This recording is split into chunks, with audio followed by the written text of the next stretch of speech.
Bonjour et bienvenue dans cette vidéo, pour cette édition de l'actualité du Real Madrid, en ce samedi 24 juin 2023. Si t'es nouveau sur la chaîne, n'hésite pas à t'abonner, et d'activer la cloche de notification, pour recevoir une notification dès que je publierai une nouvelle vidéo, et mets aussi un j'aime et un commentaire à la vidéo, pour me soutenir.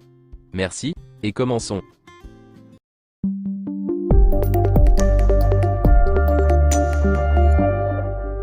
Concernant le nouveau Santiago Bernabéu, presque tout sera prêt en septembre, et quelques retouches seront effectuées avant l'inauguration, prévue en décembre. Des recruteurs de 9 clubs de Bundesliga, comme Dortmund, Leipzig, Leverkusen et Francfort, étaient présents lors du match entre le Real Madrid Castilla et Eldense. Arribas et Álvaro Rodríguez sont les noms les plus intéressants, il est possible qu'ils jouent en Allemagne pour progresser. Les États-Unis accueilleront la première Coupe du Monde des clubs, élargie à 32 équipes, en 2025. Le Real Madrid participera à la Coupe du Monde des clubs, élargie à 32 équipes aux États-Unis. Voici une déclaration de Gianni Infantino, le président de la FIFA. La Coupe du Monde des clubs de la FIFA 2025 sera l'apogée du football professionnel masculin d'élite. Avec l'infrastructure nécessaire en place, et un intérêt local massif, les États-Unis sont l'hôte idéal pour donner le coup d'envoi de ce nouveau tournoi mondial. La nouvelle Coupe du Monde des clubs, élargie en 2025 aux États-Unis, comprendra 12 des 32 clubs seront européens, y compris les vainqueurs de la Ligue des Champions 2021 à 2024, donc Chelsea, le Real Madrid et Manchester City, et les vainqueurs de 2024, plus 8 clubs sur la base du classement des clubs. Une déclaration de Gareth Southgate sur Luka Modric. Luka Modric a joué son 65e match de la saison contre l'Espagne. Il a disputé 9 compétitions différentes, la Supercoupe d'Espagne, Supercoupe de l'UEFA, la Coupe du Monde des clubs, la Ligue des Champions, la Liga, la Coupe du Roi, les éliminatoires de l'Euro, la Coupe du Monde, et Ligue des Nations. Il a 37 ans. J'ai un respect absolu pour lui, un respect absolu et incroyable pour Modric. Mais comment est-il possible qu'un joueur doive jouer dans 9 compétitions différentes en un an? C'est complètement bizarre. Tout le monde, l'UEFA et la FIFA, doit collaborer sur le calendrier. Quelques déclarations de Chema Fernandez, le père de Nacho. Il voulait partir, probablement des États-Unis. Avant de renouveler son contrat, Nacho a été clair. Il ne voulait pas continuer en Espagne, et il avait de nombreux doutes sur l'Europe. Il préférait changer d'air, peut-être aux États-Unis. Mais le club lui a demandé de ne pas le faire. Il avait beaucoup de doutes. Il a demandé à jouer plus de minutes, et à se sentir plus important. Le fait d'être capitaine et l'amour du club ont beaucoup compté pour le renouvellement. Nacho veut toujours être titulaire. Nous savons à quel point il travaille dur, pour être meilleur que les joueurs qui semblent être meilleurs que lui. Une déclaration de Toni Kroos, à propos de sa prolongation. J'ai toujours dit qu'il était essentiel de prendre ma retraite à un haut niveau, et de ne pas me laisser abattre sur le terrain. Rester au-delà de 2024? Je suis ouvert. Je me poserai la question l'année prochaine. Une déclaration de Rodrigo, sur l'avenir d'Ancelotti au Brésil.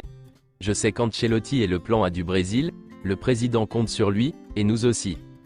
L'avoir en équipe nationale sera très important, je suis sûr qu'il va nous apprendre beaucoup de choses.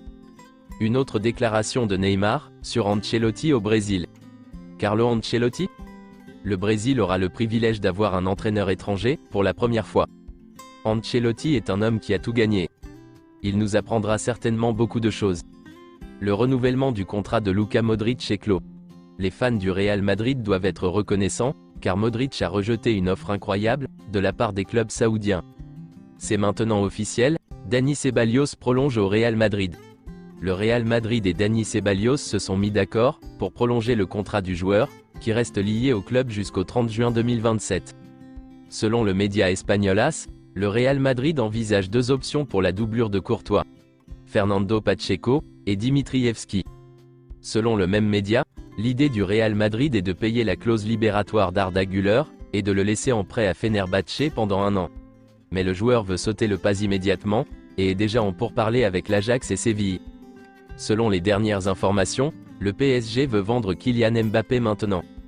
Le PSG veut une réponse définitive de Mbappé, dans 2 à 3 semaines.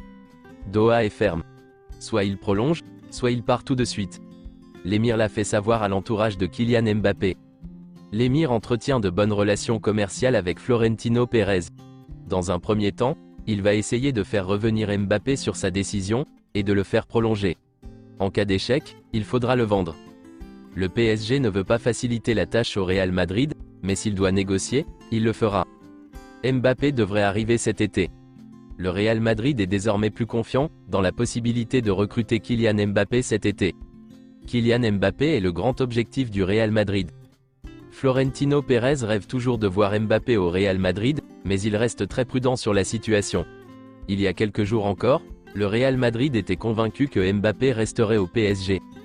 Faisal Amari négocie avec le PSG pour qu'il renonce à une partie de l'argent promis, afin que le transfert de Mbappé ne s'oppose pas à ses intérêts et qu'il parte au Real Madrid.